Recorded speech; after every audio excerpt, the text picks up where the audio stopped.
High students, welcome to my YouTube channel M Das maths tuition.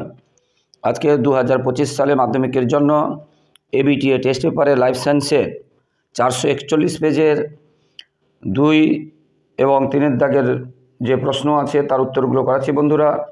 তো প্রথমে যে প্রশ্নটা আছে, ডিম্বাশয়ের কর্পাস লুটিয়াম থেকে ড্যাশ হরমোন নিঃসৃত হয়, এটা হবে প্রোজেস্টেরন। পশ্চিমবঙ্গের একমাত্র বায়োস্ফিয়ার রিজার্ভটি হলো ড্যাশ সুন্দরবন। মাছের ড্যাশটি বিজোড় পাখনা আছে 3টি।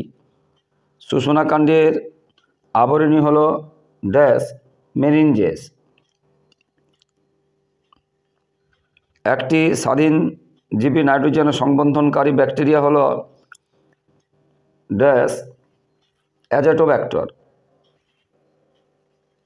হিমোফিলিয়া রোগের জন্য দায়ী জিনটি ড্যাশ ক্রোমোজোমে অবস্থিত, এক্স ক্রোমোজোমে। এবারে সত্য মিথ্যা। নিউরনের সিন্ড্রোজোম নিষ্ক্রিয় হয়, সত্য। দুটি নন সিস্টার ক্রোমাটিডের দেহাংশের বিনিময়ে ক্রসিং ওভার ঘটে, সত্য। পদ্ম জলপরাগী উদ্ভিদ, পদ্ম জলপরাগী উদ্ভিদ, মিথ্যা। উদ্ভিদ কোষ বিভাজনে বেম গঠিত হয় না, উদ্ভিদ কোষ বিভাজনে বেম গঠিত হয় না, মিথ্যা, গঠিত হয়। সরীসৃপের হৃৎপিণ্ডে 4টি প্রকোষ্ঠ থাকে, মিথ্যা। এটা অর্ধ 4টি হবে, না 3টি আর এক, মানে অসমাপ্ত 4টি।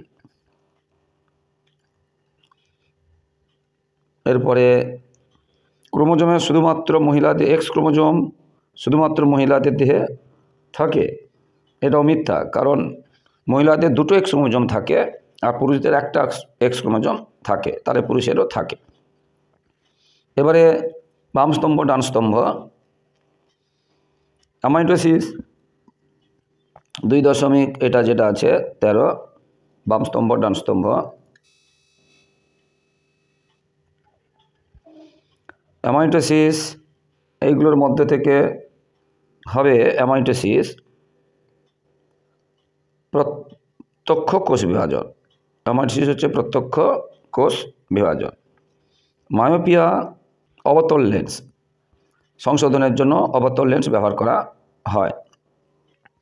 প্রজাতির বিশুদ্ধতা রক্ষা অযৌন জনন, কক্সিস নিষ্ক্রিয় অঙ্গ। এক্স সিটু সংরক্ষণ চিড়িয়াখানা। স্ত্রী হোমোগ্যামেটিক্স, স্ত্রী হোমোগ্যামেটিক্স। বিসদৃশ শব্দটি লেখো। থ্যালাসেমিয়া, ম্যালেরিয়া, বর্ণান্ধতা, হিমোফিলিয়া, বিসদৃশ ম্যালেরিয়া। কারণ এটা বাকিগুলো হচ্ছে জিন ঘটিত রোগ আর ম্যালেরিয়া হচ্ছে জিন ঘটিত রোগ নয়। নিচের সম্পর্কযুক্ত একটি শব্দ জোড়া দেওয়া আছে, প্রথম জোড়াটি বুঝে দ্বিতীয় জোড়াটি শূন্যস্থানে পূরণ বসাতে হবে। রাঙালু মূলজ মুকুল ড্যাশ পত্রজ মুকুল। এই যে আমরা পাথরকুচি জানি, যেটা পত্রজ মুকুল, এটা পাথরকুচি। একটি ডিনাইটিফিং ব্যাকটেরিয়ার নাম লেখো। সিউডোমোনাস, পুরো বললে সিউডোমোনাস ডিনাইটিফিকাস। একটি বল ও সকেট সন্ধির উদাহরণ দাও।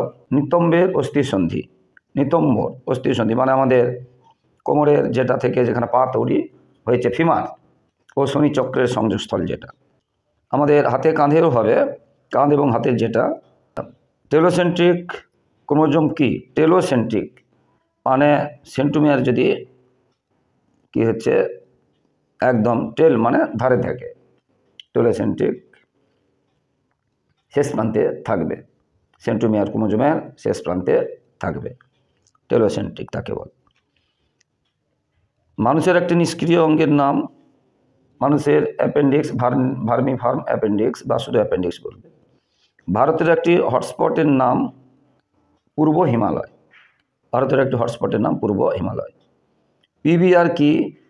ভারত সরকার বায়োলজিক্যাল ডাইভার্সিটি অ্যাক্ট 2002 অনুসারে পঞ্চায়েত, পৌরসভা এই সমস্ত যে কর্পোরেশন এগুলো আছে একটি বায়োডাইভার্সিটি ম্যানেজমেন্ট কমিটি গঠনের নির্দেশ দেয়। এদের অন্যতম কাজ হলো এই রেজিস্টারে তাদের এলাকায় জীববৈচিত্র্য সম্পর্কে তথ্য মজুত রাখা। এটাই হচ্ছে পিপল বায়োডাইভার্সিটি রেজিস্টার। আর পিবিআর মানে পিপলস বায়োডাইভার্সিটি রেজিস্টার। তাহলে গ্রামীণ ক্ষুদ্র এলাকার মধ্যে বা পৌর এলাকা মানে কম সংক্ষিপ্ত ছোট এলাকার মধ্যে, কর্পোরেশন এলাকার মধ্যে কি আছে, বায়োস্ফিয়ার যে ম্যানেজমেন্ট কমিটি একটা গঠন করে তাদের কাজ হবে, বুঝতে পেরেছ, ওই এলাকায় জীববৈচিত্র্য সম্পর্কে তথ্য মজুত রাখা। এটা হচ্ছে পিবিআর, পিপলস যেটাকে বললাম বায়োডাইভার্সিটি রেজিস্টার হবে এটা। এরপরে স্নায়ুতন্ত্র হরমোনের দুটি পার্থক্য লেখ। স্নায়ুতন্ত্র ভৌত সমন্বয় রূপে কাজ করে, হরমোন রাসায়নিক সমন্বয় রূপে কাজ করে। স্নায়ুর কাজ ক্ষণস্থায়ী, তাৎক্ষণিক, হরমোনের কাজ সুদূর প্রসারী। এবারে আমরা বিভিন্নভাবে বলতে পারি, হরমোন ক্রিয়ার পর নষ্ট হয়ে যায় কিন্তু স্নায়ু ক্রিয়ার পর নষ্ট হয় না। উদ্ভিদ হরমোনের দুটি ব্যবহারিক প্রয়োগ লেখ। আমরা জানি অক্সিজেনের কথা, কৃত্রিম অক্সিজেন প্রয়োগ করে শাখা কলমের ক্ষেত্রে মূল সৃষ্টি করা হয়, বা কৃত্রিম অক্সিজেন প্রয়োগ করে বীজহীন ফল তৈরি করা হয় যাকে পার্থেনোকার্পি বলছে, বা সাইটোকাইনিন প্রয়োগ করে বার্ধক্য রোধ করা হয়, এইগুলো হচ্ছে, বা 2,4-D প্রয়োগ করে আগাছা নষ্ট করা হয়, এরকম যে কোনো লিখবে। একজন ব্যক্তি বারবার মূত্র ত্যাগ করছেন, তার কি রোগ হয়েছে বলে তুমি মনে করো, রোগের কারণ লেখো। একে বলে বহুমূত্র রোগ। এডিএইচ অ্যান্টি ডায়ুরেটিক হরমোনের অভাবে ঘটছে আমাদের যে, বা একে ডায়াবেটিস ইনসিপিটাসও বলে, বুঝতে পেরেছ। কারণ আমাদের বৃক্কনালিকার জলের যে পুনঃশোষণ তাতে ব্যাহত হচ্ছে, যার ফলে অধিক মূত্র উৎপন্ন হয় এবং বারবার মূত্র নিঃসরণ ঘটে। ইউক্রোমাটিন ও হেটারোক্রোমাটিনের পার্থক্য লেখ। ইউক্রোমাটিন ও হেটারোক্রোমাটিনের পার্থক্য সক্রিয়তার দিকে থেকে যদি বলি, এই অংশে সক্রিয় জিন অবস্থান করে ইউক্রোমাটিনে, আর এই হেটারোক্রোমাটিনে বলবো নিষ্ক্রিয় জিন অবস্থান করে। ক্রসিং ওভারের একটা পয়েন্ট দিয়ে যদি বলি, এই অংশে ক্রসিং ওভার ঘটে ইউক্রোমাটিনে আর হেটারোক্রোমাটিনে ঘটে না। বিষয়ভিত্তিক যদি বলি, ইউক্রোমাটিন হচ্ছে ডিএনএ আর হেটারোক্রোমাটিন হচ্ছে আরএনএ। এরপরে আর ডিএনএ আরএনএর পার্থক্য বলেছে। এখানেতে পিরিমিডিন নামক ক্ষারক যে সাইটোসিন থাইমিন থাকে, পিরিমিডিন যে ক্ষার ডিএনএতে, আর আরএনএতে সাইটোসিন আর থাইমিনের পরিবর্তে ইউরাসিল থাকে। সাইটোসিন থাকে উভয়ে, ডিএনএতে থাকে আরএনএতে থাকে, কিন্তু ডিএনএতে থাইমিন থাকে যে পিরিমিডিন যে বেস ক্ষার, কিন্তু আরএনএতে থাকে ইউরাসিল। এটা 5 কার্বনযুক্ত শর্করা এটা থাকে, আর আরএনএতে থাকে না। অবশ্য বিষয়গুলো বলে দিয়েছে পিরিমিডিনের কথা এবং পাঁচযুক্ত যেটা বলে দিলাম। প্রশ্ন অনুযায়ী উত্তর লিখতে হবে।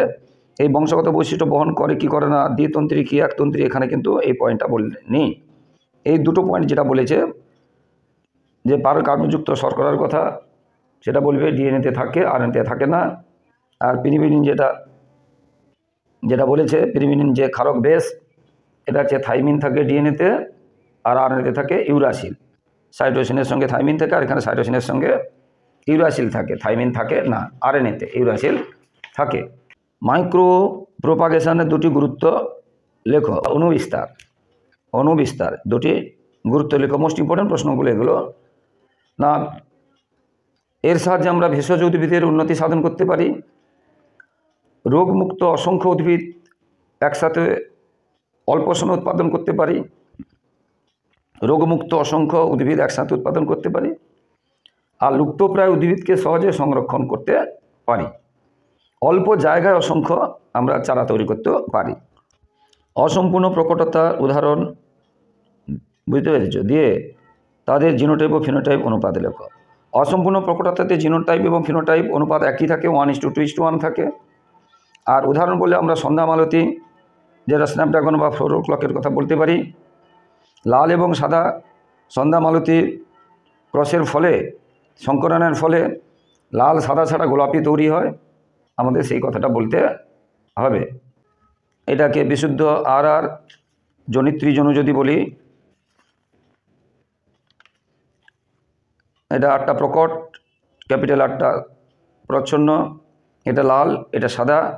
এদের প্রথম অপত্য জনুতে আর হলো, এদের আবার যদি স্বনিচে ঘটানো হয়, অর্থাৎ এটা ধরলাম মেল, তাহলে যে জনন কোষ করবে আর ক্যাপিটাল আর স্মল, আর এটাকে যদি ফিমেল ধরি, এটা জনন কোষ করবে আর ক্যাপিটাল আর এবং স্মল আর। এবারে তাদের সংকরণ ঘটালে চেকার বোর্ডের সাহায্যে এটা আর হচ্ছে মানে লাল, এটা স্মল আর ক্যাপিটাল আর হচ্ছে মানে গোলাপি, এটাও গোলাপি হচ্ছে, আর এটা সাদা হচ্ছে।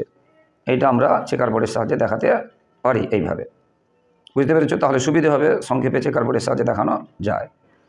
এর পরেরটা, আগেরটা একটা ছেড়ে দিয়েছি বলে, একজন হিমোফিলিক পুরুষ স্বাভাবিক স্ত্রীকে বিবাহ করলে তাদের হিমোফিলিক যে পুত্র সন্তান হওয়ার সম্ভাবনা কতখানি বিশ্লেষণ করো।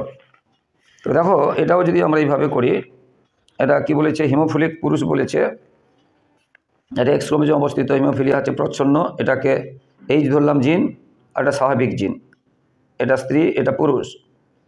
এই স্ত্রী যখন গ্যামেট তৈরি করবে, এই দিকেটা স্ত্রী করেছি, আচ্ছা এই দিকেটা তো এটা পুরুষ লিখে ফেলছি, অর্থাৎ ভুল, এটা চিহ্নটা তাহলে চেঞ্জ করতে হবে।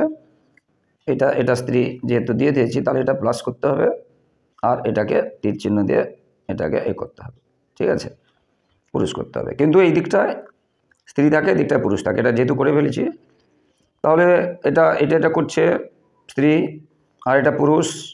এবার চেকার বোর্ডের শেষে দেখালে এখানে দেখছি capital H small H XX আছে মানে কন্যা সন্তান, আর ক্যাপিটাল এইচ আছে মানে এটা হচ্ছে বাহক, এটা স্মল এইচ আছে মানে বাহক, কিন্তু রোগ হবে না, বাহক, কন্যা বাহক।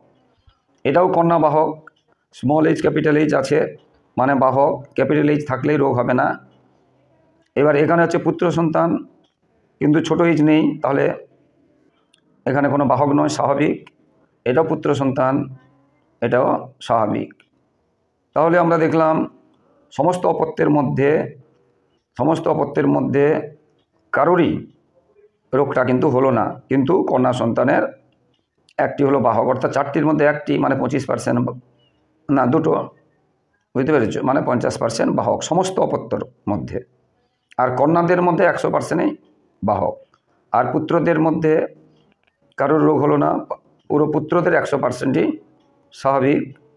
আর কন্যা পুত্র ধরলে 50% হচ্ছে স্বাভাবিক। এটা ইতর পরাগযোগের একটি সুবিধে ও অসুবিধে লেখো। অসুবিধে হবে প্রজাতির বিশুদ্ধতা নষ্ট হয় ইতর পরাগযোগে, একটি বলেছে যেহেতু ওটাই বললে হবে, প্রজাতির বিশুদ্ধতা নষ্ট হয়।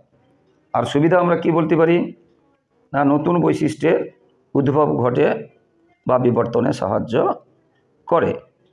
একটি লম্বা মটর গাছ বিশুদ্ধ না সংকর, তা কিভাবে আমরা চিনব? আমরা জানি ব্যাক ক্রস আছে, তার মধ্যে টেস্ট ক্রস আমরা করব। টেস্ট ক্রস কি করে চিনব মানে টেস্ট করব, অর্থাৎ কি বলবো, টেস্ট ক্রস, অর্থাৎ প্রচ্ছন্ন জনিত্রী জনু, বিশুদ্ধ প্রচ্ছন্ন জনিত্রী জনু সঙ্গে পরীক্ষাধীন যেটা মানে লম্বা যেটা বলেছে, তার সঙ্গে আমরা সংকরণ ঘটাবো। এখানে দুটো ফল দেখা যাবে, একটা আলাদা আলাদা করে দেখাচ্ছি, দেখতে থাকো বন্ধুরা। তাহলে বিশুদ্ধ প্রচ্ছন্ন বলেছি মাতৃজনু বা জনিত্রীজনু, সঙ্গে এটা টি মানে লম্বা, এটা বিশুদ্ধ টি হতে পারে, আগে এটাতে করছি আর পরে আরেকটা বলছি। তাহলে এরা যখন জননকোষ করবে, ক্যাপিটাল টি ক্যাপিটাল পি, এ করবে স্মল টি, এরা 4 ধরনের অপত্য তৈরি করবে। প্রত্যেকটা এখানে ক্যাপিটাল টি আছে মানে লম্বা দেখাবে, অর্থাৎ প্রত্যেকটা যদি লম্বা হয় তাহলে বলবো ওই পরীক্ষাধীন যে লম্বা ওটা ছিল খাঁটি লম্বা। আর যদি দেখা যায় যে এইরকম যদি দেখা যায়, দেখো ভালো করে, যে পরীক্ষাধীন বস্তুটা সংকর লম্বা যদি থাকে তাহলে দেখা যাবে, এখানে লক্ষ্য করে দেখো যে 50% মানে 4টার মধ্যে 2টো বেঁটে হয়েছে আর 2টো লম্বা হয়েছে। তাহলে যদি বেঁটে গুণ প্রকাশ পায় তাহলে বুঝবো ওই পরীক্ষাধীন ওটা ছিল সংকর লম্বা। আর যদি বেঁটে গুণ না প্রকাশ পায় যেমন এটাতে, তাহলে বলবো ওটা বিশুদ্ধ লম্বা। এইভাবে আমরা ব্যাক ক্রসের মধ্যে যে টেস্ট ক্রসটা, সেই টেস্ট ক্রসের সাহায্যে আমরা বুঝতে পারি। এরপরে অভিব্যক্তি সব সংক্রান্ত কার মতবাদ অর্জিত বৈশিষ্ট্যের বংশানুসরণ কথাটি আছে, বিষয়টি বুঝিয়ে লেখো। এটা হচ্ছে ল্যামার্কের মতবাদ। ল্যামার্কের মতবাদে কি বলেছে, জীব তার জীবদ্দশায় বিভিন্ন অভিজ্ঞতা ফলে যে বৈশিষ্ট্যগুলো অর্জন করে সেই বৈশিষ্ট্যগুলো তার পরবর্তী জনুতে বা অপত্য জনুতে সঞ্চারিত হয়। এটাই হচ্ছে ওই অর্জিত বৈশিষ্ট্যের বংশানুসরণ। ইউট্রিফিকেশন কি, জলাশয়ে ফসফেট জাতীয় সার ও ডিটারজেন্টের আধিক্য হলে জলাশয়ের যে শৈবাল দ্রুত বংশবৃদ্ধি ঘটে, একে বলা হচ্ছে বা অতি পুষ্টিকতা বলে। ইউট্রিফিকেশন বা অতি পুষ্টিকতা বলে। খাবার দাবার প্রচণ্ড বেড়ে যায় যার ফলে, এবং শেষে জল দূষণ হয়ে যায়। বুঝতে পেরেছ? জীববৈচিত্র্য হ্রাসের 2টি কারণ উদাহরণসহ লেখ। জীববৈচিত্র্য হ্রাসের 2টি কারণ উদাহরণসহ। কারণ আমরা বলতে পারি জমি ব্যবহারের রীতি পরিবর্তন, অর্থাৎ যেখানে জঙ্গল বন অরণ্য থাকে সেই জমিকে যদি আমরা রেল লাইন, বিমানবন্দর বা আবাসন বা কারখানার জন্য ব্যবহার করি, সেখানে জীববৈচিত্র্য হ্রাস পাবে। বুঝতে পেরেছ? আবার কি বলতে পারি, শিকার বা চোরা শিকার। যদি চোরা শিকার আমাদের বিভিন্ন কারণে, যে গর্ব দেখানোর জন্য বা কুসংস্কারের জন্য বা মজা নেওয়ার জন্য চোরা শিকার করে, বিদেশে দামি ওই যে ওষুধের যে বিক্রি করার জন্য চোরা শিকার করে, সেই জন্য জীববৈচিত্র্য হ্রাস পাচ্ছে। এবারে রেড পান্ডা সংরক্ষণের কি কি ব্যবস্থা নেওয়া যেতে পারে। রেড পান্ডা সংরক্ষণের কি কি, আমরা জানি রেড পান্ডার খাদ্য বাসস্থানের ঠিক রাখতে হবে। তাহলে কারণ ওদের প্রধান খাদ্য হচ্ছে বাঁশ। বুঝতে পেরেছ? খাদ্য ব্যবস্থা করতে হবে, পানীয়ের ব্যবস্থা করতে হবে, আর বাসস্থান মানে ওরা যাতে প্রজনন করতে পারে এবং চোরা শিকারীরা যাতে না তাদের ধ্বংস করতে পারে বা শিকার করতে পারে, ধরে নিয়ে যেতে পারে, সেই ব্যবস্থা করতে হবে। তাহলে একটা হলো খাদ্য বাসস্থানের ব্যবস্থা, আর একটা হচ্ছে নিরাপত্তার ব্যবস্থা করতে হবে। অম্লবৃষ্টি ক্ষতিকারক দিক 2টি লেখ। অম্লবৃষ্টির ফলে আমরা জানি যে সৌধগুলো, যেমন ভিক্টোরিয়া মেমোরিয়াল বা আগ্রার তাজমহলের যে সৌধগুলো, সেইগুলোর পাথর হচ্ছে ক্ষয় পাচ্ছে, তাকে বলে পাথরের কুষ্ঠ বা স্টোন ক্যান্সার একটা। আর বলতে পারি আমরা অম্লবৃষ্টির ফলে জীববৈচিত্র্য বিঘ্নিত হচ্ছে, জলাশয়ে বা আমাদের জমির উর্বরতা নষ্ট হচ্ছে, এটাও বলতে পারি। বা জলাশয়ে জীববৈচিত্র্য বিঘ্নিত হচ্ছে, এটাও আমরা বলতে পারি। বা জলাশয়ের জমির উর্বরতা নষ্ট হচ্ছে, এটাও বলতে পারি। মানে মাটির আম্লিকতা বেড়ে যাচ্ছে। বুঝতে পেরেছ? এরপরে মরু অভিযোজনে উটের লোহিত রক্তকণিকায় কি পরিবর্তন দেখা যায়। লোহিত রক্তকণিকাগুলো ডিম্বাকৃতি হয়, গোলাকৃতি হয় না। এটা একটা বিরাট পরিবর্তন দেখা যায়। একটু আগে অনেক পেজে করিয়ে দিয়েছি। আর সম্পূর্ণ বিলুপ্ত 2টি প্রাণীর নাম লেখো। আমরা জানি ডাইনোসর এখন আর দেখতে পাই না, আর ডোডো পাখি সম্পূর্ণ বিলুপ্ত 2টি প্রাণী। তো আশা করি বন্ধুরা বুঝতে পেরেছ, এবং যারা এখনও আগের ভিডিওগুলো দেখোনি, তোমরা আমার ইউটিউবে সার্চ করে দেখে নাও। কারণ শুধু ছোট প্রশ্ন দিচ্ছি না, বড় প্রশ্নগুলোও দিচ্ছি, 3-এর দাগের সব প্রশ্নগুলো উত্তর করে দিচ্ছি। তাই যারা এখনও দেখোনি আমার ইউটিউবে গিয়ে দেখে নাও। এবং গণিতেরও শুধু ছোট প্রশ্ন নয়, বড় প্রশ্নগুলো 5, 6, 7, 8 ইত্যাদি দাগের অঙ্কগুলো দিচ্ছি, বড় প্রশ্নগুলো। তাই তোমরা আমার ইউটিউবে যারা এখনও দেখোনি, আমার ইউটিউবে গিয়ে গণিতের প্রশ্নগুলোও দেখে নাও। গণিতের অনেকগুলো পেজ ছেড়ে দিয়েছি, প্রায় 450 পেজ পর্যন্ত আমরা এসে গেছি। জীবন বিজ্ঞানের অনেকগুলো পেজ ছেড়ে দিয়েছি। তাই বন্ধুরা সার্চ করে সবগুলো দেখে নাও। টেস্ট পেপারটা ভালো করে ফলো করলে, বুঝে সুঝে, তাহলে মাধ্যমিকে কিন্তু 90-এর উপরে নম্বর পাওয়াটা কোনো ব্যাপার নয়। আর বন্ধুরা যারা আমার চ্যানেলটি নতুন দেখছো, প্রিয় ছাত্রছাত্রী, প্লিজ আমার চ্যানেলটিকে সাবস্ক্রাইব করে শেয়ার করে একটু সাপোর্ট করে, একটু পাশে থাকো, একটু হেল্প করো বন্ধুরা, এবং লাইক ও কমেন্ট করতে ভুলো না। তোমাদের জন্য লাগাতার পরিশ্রম করে এইভাবে ভিডিও দিচ্ছি, তাই তোমাদের কাছ থেকে শুধু এইটুকু সহযোগিতা সাপোর্ট আশা করছি, ভালোবাসা আশা করছি যে তোমরা আমার চ্যানেলটিকে সাবস্ক্রাইব করবে এবং শেয়ার করবে, লাইক ও কমেন্ট করে উৎসাহিত করবে। সবাই খুব খুব ভালো থাকো, সবার পরীক্ষা ভালো হোক আর সবার ভবিষ্যৎ ভালো হোক। পরবর্তী ভিডিওগুলো অবশ্যই দেখো বন্ধুরা। সবার পরীক্ষা খুব খুব ভালো হোক। জয় হিন্দ, বন্দে মাতরম।